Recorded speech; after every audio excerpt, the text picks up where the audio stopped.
Is the student discount worth it for Adobe Creative Cloud? So as a student myself, in this video, I'll be reviewing this subscription because I have this subscription myself, and I'll be giving you an honest breakdown and an honest review if you should really go ahead and buy this subscription for yourself. So here's my Adobe Creative Cloud app, and as you can see, I have an active subscription. I can download any of these apps myself with a discounted student price. And by the way, if you're interested in the student discount yourself, I've left the first link in the video description down below where you can actually get started with a free trial. And most people do not know about this free trial because they're going to go to Adobe's pricing page and they're going to click on students and teachers. And as you can see, there is no free trial available. Okay, so do I think Adobe Creative Cloud's student discount is actually worth it? Because let's be real, this costs $20 a month. And depending where you live, obviously the prices are going to be a bit different. They're going to be adjusted to your region. But yeah, most of the times what I've seen is that in most countries, you'll be getting a 70% discount for students. But again, if you do the math for the whole year, this subscription could run you $240 per year. And that's still quite a lot of money. Okay, so to be completely honest with you, if you only need one app from Adobe Creative Cloud, for example, you only need Photoshop, you only need Premiere Pro,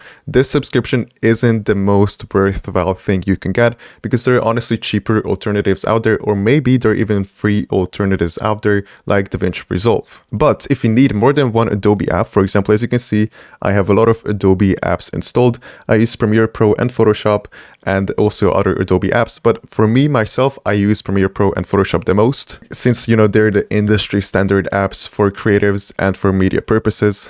So yeah, as a student myself, I'm actually in university and I'm doing a media related bachelor's.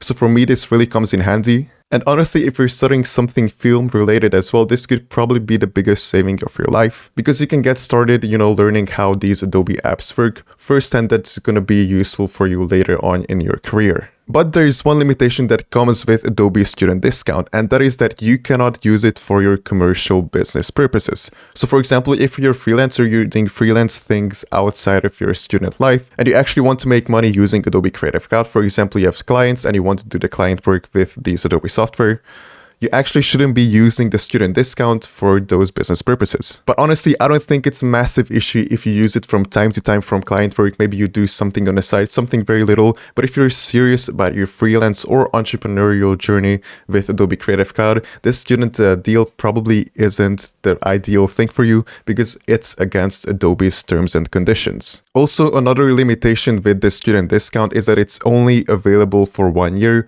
or 12 months. So after the 12 months expire, you're going to be charged the full price, which is $70. But again, if you're in other countries, it might be a different price for you. As you can see, if we click on terms again, Adobe is going to say, you know, for the first year, it's $240 per year for the first year only. And from then on, you'll be charged the full price of $500 a year, which is, you know, a massive jump. And I don't think most students can afford this. So yeah, just be careful. If you get the student deal, I think for the first year, it's very much worth it. Again, you're getting 20 plus Adobe apps. You're getting 20 plus standard, you know, industry standard apps that you can start using basically for a fraction of the cost. But again, besides these two limitations that you cannot use it for commercial purposes, as you can see again in the terms and conditions, it says, you know, it's not for commercial or volume customers.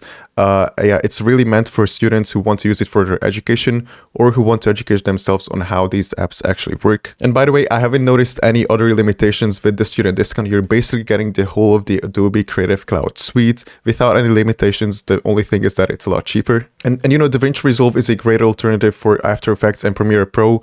But for example, Photoshop, I don't think there's an actual great alternative out there. Like sure, there are these free photo editors, but they're not going to be as good as Photoshop, or they're going to be limited in some other sense. And of course, this entire ecosystem of, you know, Adobe apps working together, so you can import a Photoshop project file, you know, into Premiere Pro, and then you can use the project file basically as an image. And of course, Adobe apps aren't perfect. Sometimes they lag, sometimes they quit, sometimes you crash. But honestly, I think in recent years, this has stabilized for me. I don't know why. In the meantime, I've also gotten a MacBook Pro, and on my MacBook, Adobe apps work a lot more stably. There are a lot less crashes happening there. I don't know, maybe it's not just that well optimized for Windows users. So yeah, another plus that I wanted to mention is that you also get AI generated features with Adobe Creative Cloud's student subscription. So yeah, also with the student subscription, you get access to Adobe Firefly, which is Adobe's, you know, generative model.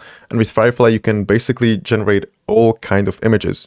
You have all these Firefly generative models, as well as you have, you know, GPT's generative model, you have Nano Banana, you have Flux, and yeah, it's basically all included in this one subscription. So again, if you're interested in getting Adobe Creative Cloud for students, I've left the first link in the video description down below. From there, you can start with a free trial. And I think it's, definitely get the free trial. You can start and you can experience it for yourself. And maybe you realize throughout the way that it's not worth it for you. And then obviously you can cancel without any commitment. So yeah, thanks for watching and I hope this was helpful.